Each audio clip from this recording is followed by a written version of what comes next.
Alors, bonjour les amis, nous revoilà pour la deuxième partie de notre petite urbex en forêt, où nous avons trouvé, après maintes et maintes reprises, maintes et maintes recherches, une maison abandonnée. Donc nous venons de trouver un autre bâtiment qui n'était pas visible de l'extérieur. On a dû se frayer un chemin. Un petit chemin.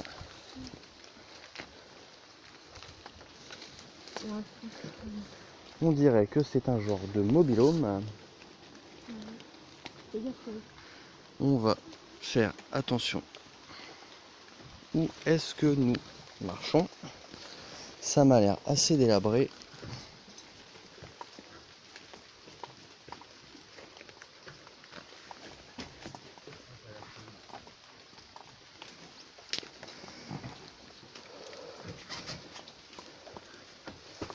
Donc nous allons faire très attention où nous marchons. Ce qui devait être un bureau.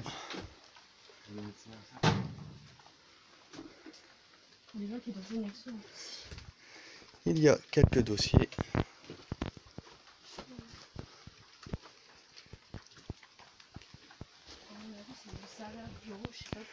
Ça devait être un bureau où tous les archives sont tombés à terre. Je pense que c'est... On va faire très attention où est-ce que nous marchons.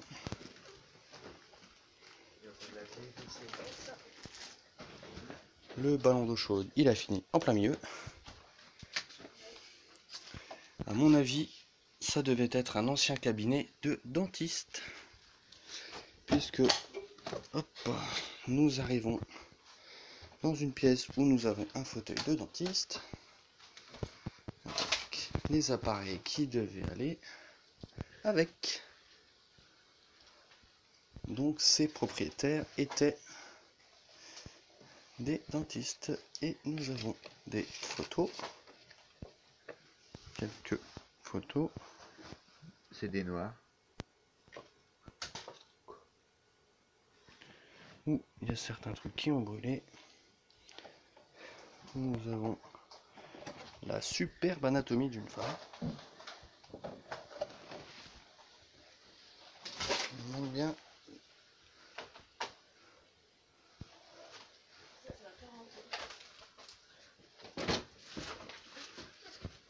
Voilà, là nous avons la petite salle de bain. J'ai pris quelques dossiers pour Nous avions une petite chambre, donc ça devait être un mobil-home exprès pour, je pense, quelques expériences. je sais pas, ça fait bizarre.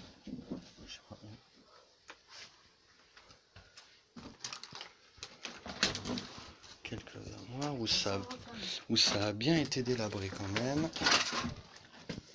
T'as une chaudière, t'as dit.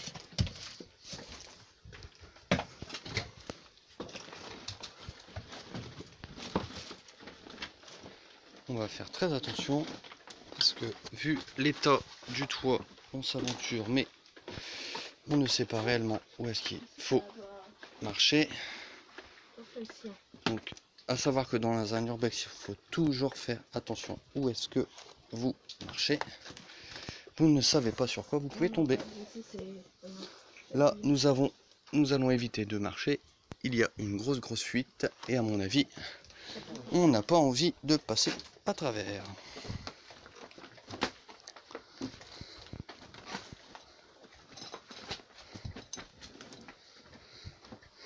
Nous allons sortir assez doucement de ce mobil-home sans tomber. Voilà. Donc c'était un petit mobil-home, je pense qu'il servait de cabinet de dentiste.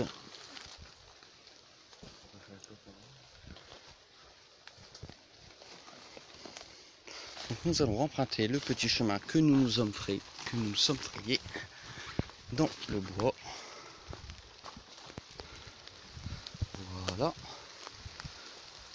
Donc ce petit cabinet dentaire devait être la fonction du propriétaire des lieux.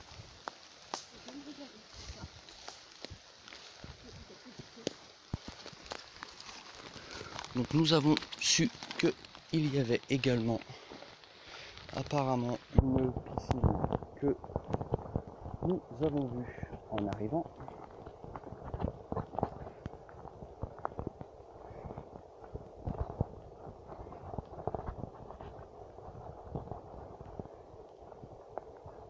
Je pense que nous ne devons pas être les seuls à y venir.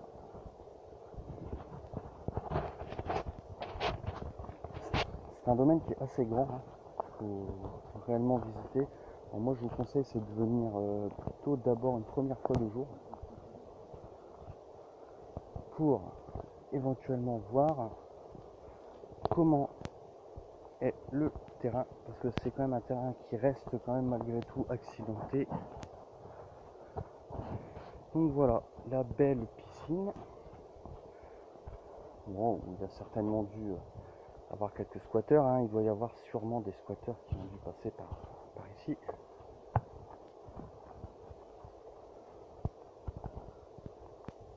Avec le lac qui se trouve juste derrière nous. Tac. Je ne sais pas si vous voyez bien sur la vidéo, je suis désolé, hein, je ne suis pas équipé comme certains urbex. Et nous avons un magnifique terrain de basket qui est assez délabré. On peut voir au loin que le panier, il n'y en a plus.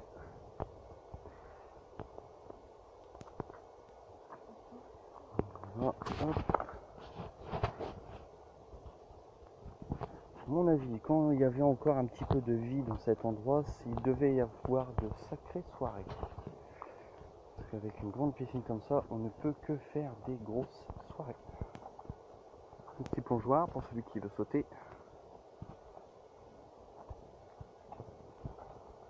Hop, on a trouvé un petit cabanon qui devait être certainement la pompe de la piscine. Voilà, une assez belle pompe, hein, qui est encore en bon état malgré l'âge.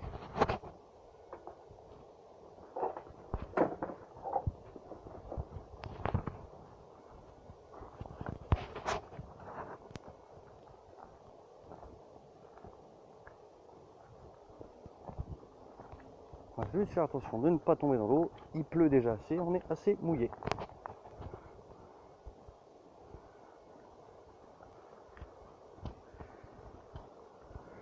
Ce que je trouve dommage dans ce genre d'endroit, c'est que certains s'amusent à dégrader les lieux au lieu de venir les visiter, comme nous le faisons aujourd'hui même.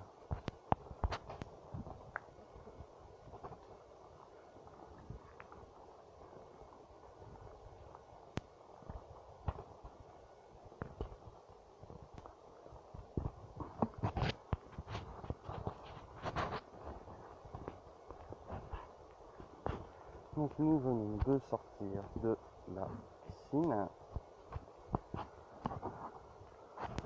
où nous allons tranquillement se diriger vers la sortie, tout en passant par une petite maison qui a brûlé, donc la maison des propriétaires des lieux qui a été brûlée. D'ailleurs un article a été posté sur internet et dans les journaux quand ça s'est passé. Oh, une 106 qui a brûlé. Voilà, donc une maison qui a été saccagée et qui a été fortement vandalisée par certainement des squatteurs qui n'ont rien d'autre à faire que de dégrader les lieux où il y a eu de la vie auparavant. Voilà. Ça c'est pareil, on va faire attention aux marches. Hein. Même s'il n'y a plus de toit, il n'y a plus rien, on ne sait jamais. Ça devait être une sacrée bâtisse, certainement. Voilà à quoi ressemble une ancienne chaudière.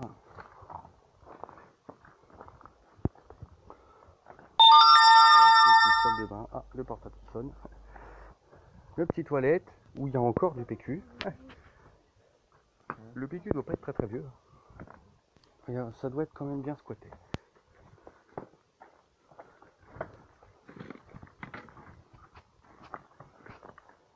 Voilà.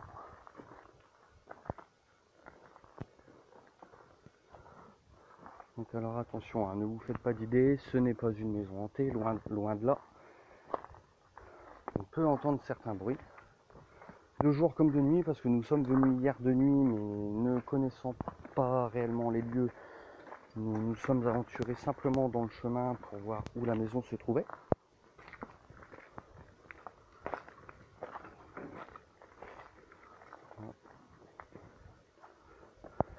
Donc comme je vous disais précédemment, c'est une maison qui a été vandalisée, où il y a eu le feu dans cette maison, donc elle a été totalement ravagée par les flammes.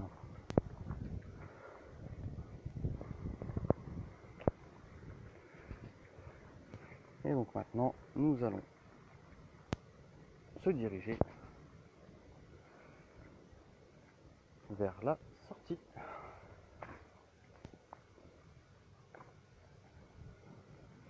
Vous voyez, comme je vous disais, les chemins sont, je dirais, à 70% praticables.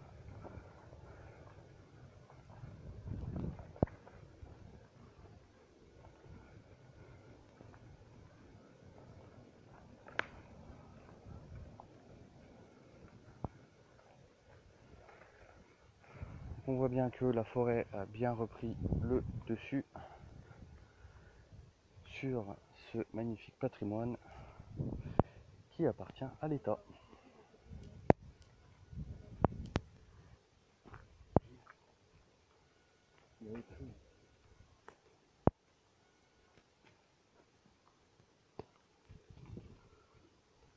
Nous allons descendre parce qu'apparemment nous avons oublié quelque chose. Donc on va aller voir. Donc nous passons dans les bambous, ce qui devait être très sympa. Non, il n'y a rien. Donc ça doit être le prolongement de la maison qui a brûlé. Et malheureusement, nous ne pouvons pas y aller. Tout est barricadé.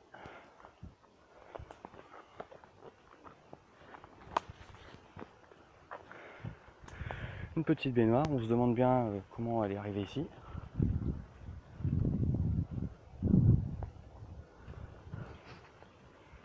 Donc ça reste quand même un lieu assez insolite.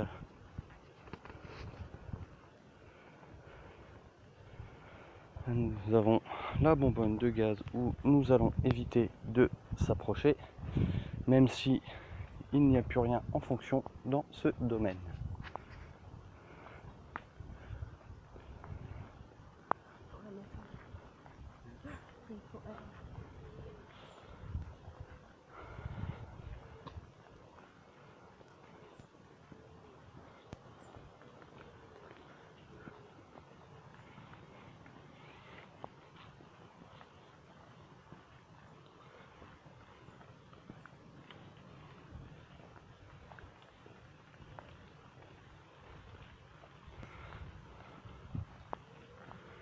Donc c'est une propriété qui reste accessible par chemin. On voit quand même bien l'ancienne route en béton qui s'y trouvait ici, à l'endroit où nous sommes actuellement.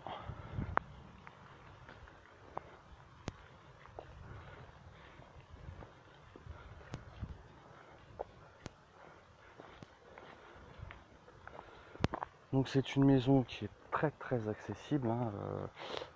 Il faudra quand même vous dire que je ne pense pas qu'il y ait eu beaucoup de monde qui y soit venu pour faire des urbex. Voilà. Je vous laisse voir un petit peu la vue.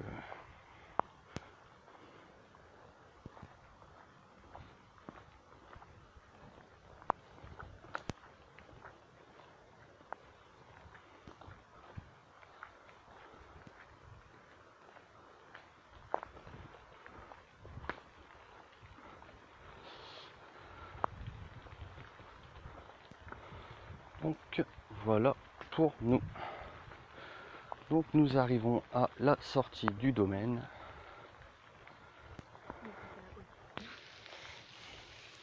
Donc comme je vous disais, hein, c'est des chemins praticables mais légèrement chaotiques.